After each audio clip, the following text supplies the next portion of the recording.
सुप्रभात बच्चों। आज के दिन की शुरुआत करते हैं हम एक बड़ी ही सुंदर शायरी से। नज़रों में वो दोस्तों के जो इतना ख़राब है, नज़रों में वो दोस्तों के जो इतना ख़राब है, कसूर उसका बस इतना है कि वो कामयाब है।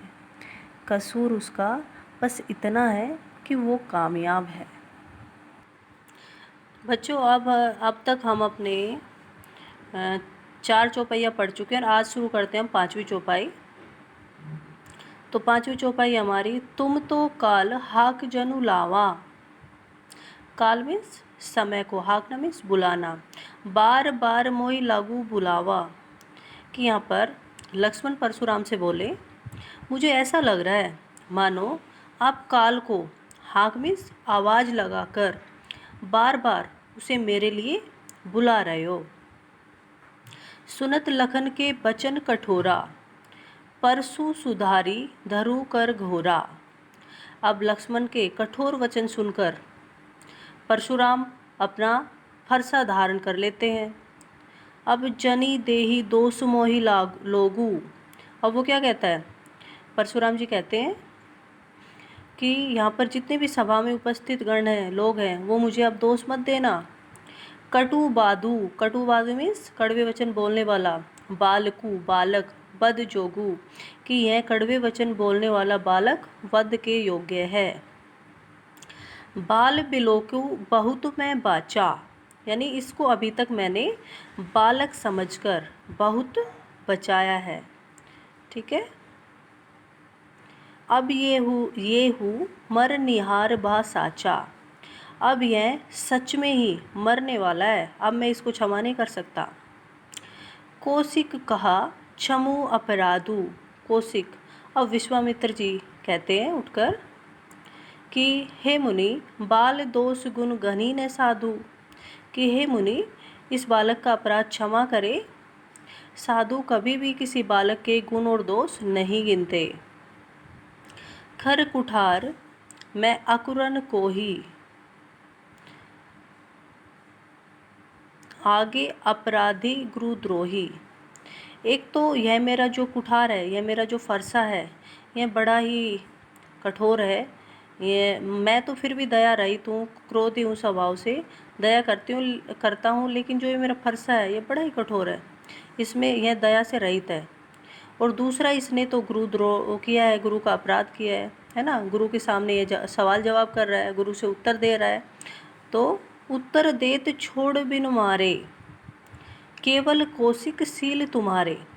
अब यहाँ पर क्या कह रहे हैं परशुराम जी कहते हैं कि हे विश्वामित्र जी, सिर्फ मैं अब तुम्हारे शील स्वभाव के कारण इसको बगैर मारे छोड़ रहा हूँ। न ते यही काट कुठारू कठोरे, नहीं तो इस मेरे कठोर फरसे से अभी के अभी है मारा जाता। गुरु ही उरिन होते शर्म थोड़े, और मैं गुरु के उरिन में ऋण से, थोड़े से परिश्रम से ही मुक्त हो जाता। गादी सुनू कह हृदय हसी, मुनि हरे हरे सूझ। गादी सुनू कौन है, यहाँ पर गादी सुनू कहा जा रहा है विश्वामित्र के लिए। गादी सुनू कह हृदय हसी, मुनि हरे हरे सूझ। गादी सुनू कौन बताया मैंने यहाँ पर, गादी सुनू है यहाँ पर विश्वामित्र। विश्वामित्र अब हृदय यानी मन ही मन हंस रहे हैं, मुस्कुरा रहे हैं कि इस मुनि को सब हरा ही हरा दिखाई दे रहा है। हरा हरा मीन्स मतलब यह समझ रहा है कि राम और लक्ष्मण जो है ये साधारण पुरुष है। ठीक है। आय में खांड ने उख में अजू ने बूझ अबूझ, कि यह समझ रहा है, जबकि आय में मीन्स यहाँ पर लोहे से बनी हुई, और खांड मीन्स तलवार, और उख में गन्ने से बनी हुई, जबकि राम और लक्ष्मण तो लोहे से बनी हुई तलवार के समान है, ना कि गन्ने से बनी हुई उस खांड के समान जो मुंह में लेते ही पिघल जाती है। क्योंकि जो ये मुनि है परशुराम जी, ये अज्ञानियों की तरह इनके प्रभाव को समझ नहीं पा रहे हैं। ठीक है बच्चों, अब हमारी छठी चौपाई शुरू करते हैं। कहे लखुन मुनि सील तुम्हारा, को नहीं जान विदुत संसारा।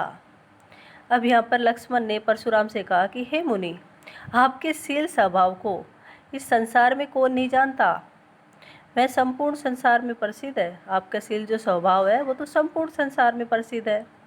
मात पिता उरन भय नीके, कि आपने अपने माता पिता के ऋण से तो मुक्त हो गए हैं आप। गुरु ऋण रहा सोच बढ़ जी के, आप पर गुरु का ऋण अभी भी बकाया है। मैं सोच रहा हूँ कि आपका कहीं गुरु का जो ऋण है वह और अधिक न बढ़ जाए। सो जनु हमरी माथे काढ़ा, दिन चली गए ब्याज बढ़ बाढ़ा। अगर और अधिक दिन बीत गए तो यह ब्याज और अधिक बढ़ जाएगा और यह जो ऋण का है वो हमारे माथे लग जाएगा कि भाई शायद यह ऋण हमारे ही माथे पर था और अधिक दिन चले गए तो ब्याज अधिक बढ़ जाएगा। अब आनी व्यवहारिया बोली, व्यवहारिया मीन्स हिसाब किताब करने वाला। वो कहता है आप तुरंत एक कोई हिसाब किताब करने वाला बुला लीजिए। तुरंत देहू में थैली खोली, कि मैं अपनी थैली में से कुछ पैसे उसे दे दूंगा और उसका हिसाब किताब पूरा कर दूंगा। सुनी कटु वचन कुठार सुधारा। अब लक्ष्मण के कड़वे वचन सुनकर परशुराम अपना फरसा धारण कर लेते हैं, अर्थात अपना फरसा हाथ में उठा लेते हैं। हाय हाय सब सभा पुकारा, और पूरी सभा में हाय हाय होनी शुरू हो जाती है कि यह क्या हो गया, है ना। और पूरी सभा हाय हाय पुकारने लगती है। मृगबर परशु देख बाहु मोही, विप्र बिचारी बचो निरपद्रोही।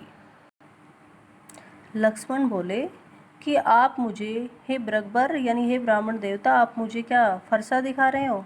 आप तक मैं आपको, विप्र मीन्स ब्राह्मण, मैं एक तो आप क्षत्रियों का नाश करने वाले राजाओं के दुश्मन हैं, क्योंकि मैं अभी तक आपको ब्राह्मण समझकर छोड़ रहा था।